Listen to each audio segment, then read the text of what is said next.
চট্টগ্রামের চন্দনাইশে বনদস্যুদের হামলায় চট্টগ্রাম দক্ষিণ বন বিভাগের দোহাজারী রেঞ্জের ধোপাছড়ি বিটের বন পাহারাদার দলের সভাপতি কুতুবুদ্দিন ও ধোপাছড়ি বিটের কর্মচারী পবিত্র চাকমা আহত হয়েছেন। বুধবার সকাল ১১টার সময় বন বিভাগ দোহাজারী রেঞ্জের ধোপাছড়ি বিট এলাকা ধোপাছড়ি ইউনিয়নের ৫ নং ওয়ার্ড নতুন রাস্তা ছাপাছড়ি আগা সংলগ্ন এলাকায় রিজার্ভ বনের ভিতরে এ ঘটনা ঘটে। আহতরা হলেন বন বিভাগ দোহাজারী রেঞ্জের ধোপাছড়ি বিটের বন পাহারাদার দলের সভাপতি কুতুবুদ্দিন ও ধোপাছড়ি বিটের কর্মচারী পবিত্র চাকমা। বিট অফিসারে যখন আমাকে ডাকছে আমি সরাসরি ওদের সাথে দেখতে হয়, যাইয়ে দেখছি কতগুলো লোক আছে, লোকজন দেখে আমাদেরকে হামলা করছে।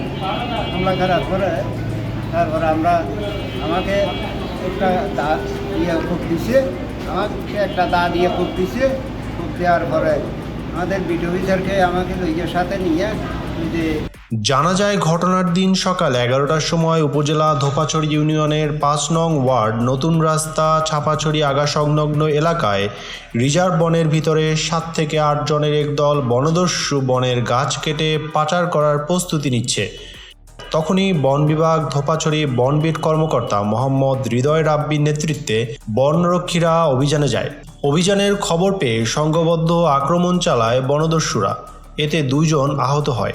বন বিভাগের কর্মকর্তা ও স্থানীয়রা আহতদের উদ্ধার করে চিকিৎসার জন্য চন্দনাইশ উপজেলা স্বাস্থ্য কমপ্লেক্সে নিয়ে আসে।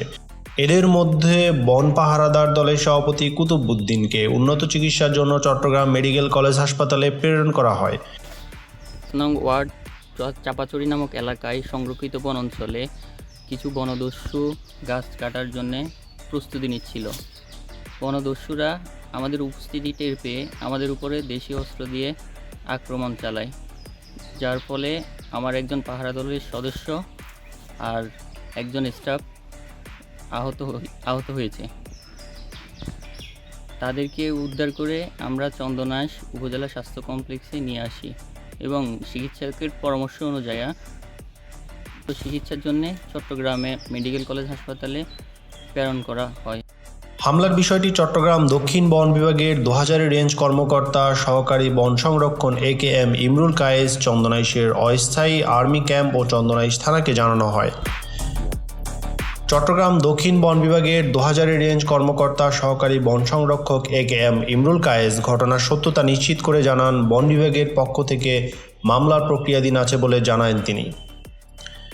চন্দনাইশ থানার অফিসার ইনচার্জ গোলাম সরওয়ার বলেন, এ ব্যাপারে বন বিভাগের কর্মকর্তাদের অভিযোগ দিতে বলা হয়েছে। পরবর্তীতে তদন্ত সাপেক্ষে প্রয়োজনীয় ব্যবস্থা নেওয়া হবে।